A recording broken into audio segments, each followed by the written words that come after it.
While in episode 3 of season 17 Amy helps Caleb care for his son's pony, Katie tries out a new wrist-based pastime. A new business is started by Lou, and Jessica in his relationship with Miley Lan makes a crucial step, but then something goes awry. Caleb and his son Carson arrived at Heartland, where he asked Amy to work with Donut, the pony he had bought for Carson. At the start of this episode it seems that Donut was not the kind horse that the auction firm had described him as, despite the fact that Carson loved the pony that Caleb bought for him to teach him to ride. When Caleb attempted to explain what was wrong, Donut angrily reacted, making Amy understand that she isn't a kid's pony after all. After learning of the link that had already formed between the two, Amy also felt she had to put forth all of her effort to get Donut ready for Carson. Amy got at work and found that Donut had learned that if he bolted, he may eventually lose his job. After hearing about Donut's history with the auction business, she also realized why. After being saved from ranch where he was kept in a small shed by himself for months, Donut found his way to the auction house, but before that Donut lived with a devoted family, being rode with nothing but a halter by twin 6-year-old girls. Caleb was relieved that Donut could be trained as a result, and he also made the decision to give riding Donut without a sabala shot. And guess what? As soon as Donut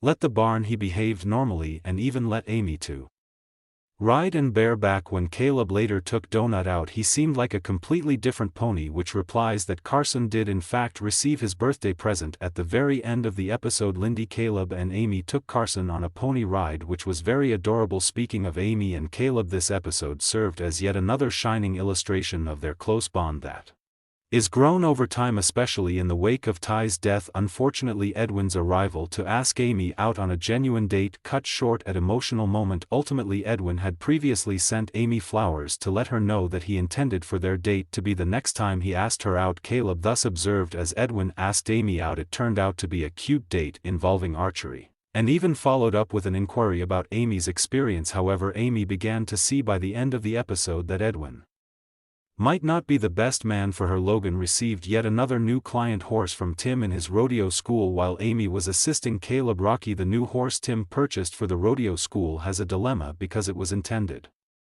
to be a lesson horse for novice barrel racers. Rocky doesn't really like barrels, thus Tim requested Lynn's assistance with Rocky. Naturally, Lynn suspected that the request had something to do with his girlfriend Miley, who he first met in season 16 episode 11. Miley is Tim's barrel racing coach. In the end, he consented to collaborate with Rocky, and Logan put in a lot of effort with the horse, but his focus was elsewhere. Logan had asked Amy if Miley would like the red jacket he had chosen for her. Earlier in the episode, Logan was unsure about how to tell Miley that he loves her, so we saw him struggle throughout the episode to figure out the best way to say those 3 golden words. Amy had suggested that he just tell Miley that he loves her. Thankfully, Rocky began to show improvement after a few training sessions, which also increased Logan's self-confidence. Tim even expressed regret for chewing Logan's head off the next day, despite the fact that his ongoing dispute with Jack was the true source of his annoyance. Later on, Logan convinced Miley to ride Rocky, and the horse breathed through the barrels as if nothing had happened, but Logan blurted out that he loved to ride as Miley finished telling him that if he thought it would help the horse, he should work with Rocky another day. Regretfully, Tim interrupted their kiss following their admissions by requesting a progress report, and Logan declared that Rocky was good to go, presumably to avoid receiving another ton lashing from Tim. And as far as Logan and Miley were concerned, he truly was. Sadly though, Miley was thrown off the rodeo school after attempting to show off her talents on Rocky. At the very end of the episode, as the episode came to a close, Logan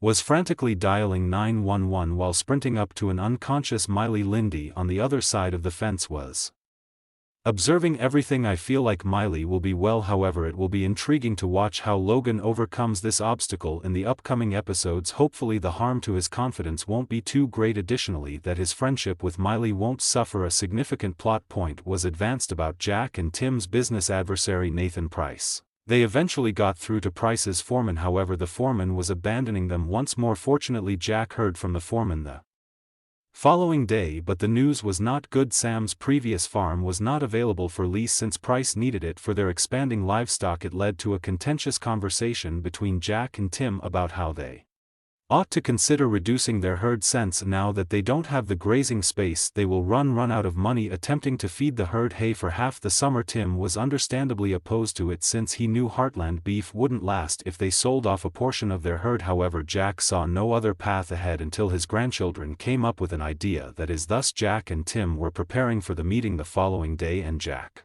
even asked Elle to come along so she could help out. However, none of them had anticipated Price to be at the property. Jack was surprised to see Nathan Price Jr., his son, instead of the Nathan Price he knew years ago. It caught everyone off guard. Price clarified though that his dad had retired and that he was now in charge of everything, but it was an unpleasant introduction, particularly when Lou, who attended the same school as Price, albeit a few years later, talked about how he had abruptly left the group when they were students. But Jack, Tim and Lud did succeed in working out a deal with Price. After some initial difficulties, they emphasized to Price the value of that land to Heartland beef and how much they enjoy having another rancher family as neighbors. Although Price was willing to give them a few acres, he demanded that Heartland pay twice as much as Sam was requesting. Tim and Jack really could not afford that. Fortunately, Lou stepped in and continued the negotiation. By using her commercial acumen, she was aware that Nathan needed access to the river and that Price's cattle could safely obtain water by crossing Heartland's farm through a ravine. Thus Price consented when Jack proposed that they leased the land to them for the same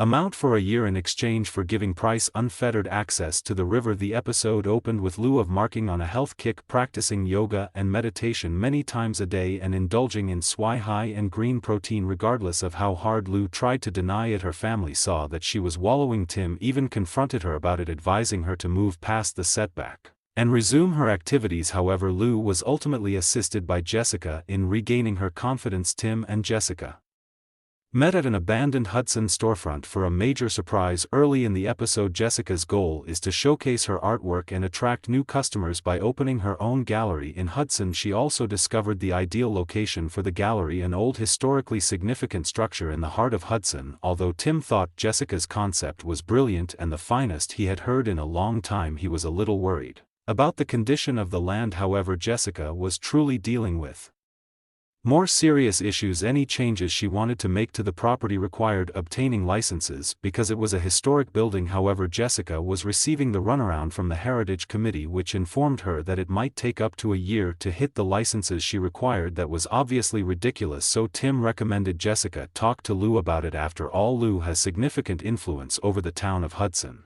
because until very recently she served as its mayor. Initially, Jess was a little reluctant to approach Lou for assistance because Lou was already handling a lot. However, Tim gave his wife encouragement, telling her that Lou needed a new purpose nonetheless, so she quit staying home all day in her yoga pants. Jess requested Elle to assist her with the Heritage Committee. After demonstrating the space to her, Lou immediately nodded in agreement, envisioning the potential of the property. After speaking with Lou over the phone, the committee assured her that Jessica would receive her permissions as soon as she turned in her drawings for the area. Fortunately, Lou and Jessica both acknowledged their mistakes by the end of episode and offered their apologies to one another. Since Lou believed that more people should be aware of Jessica, Lou even created a mock-up for the art gallery window that prominently displayed Jessica's name as a gesture of goodwill. Naturally, Jessica was moved so much so that Jessica had accepted Lou's proposal to become a business partner, stating that Lou has excellent judgment when it comes to a project such as this and that she doesn't want to handle the gallery on her own. It will be fascinating to watch how this collaboration develops, since Katie got up to some pretty interesting things in this episode. Her plot comes last. The episode opened with Katie anxiously checking her tablet to see if her short story submission for the competition had been accepted. Observing Katie's nervousness, Jack suggested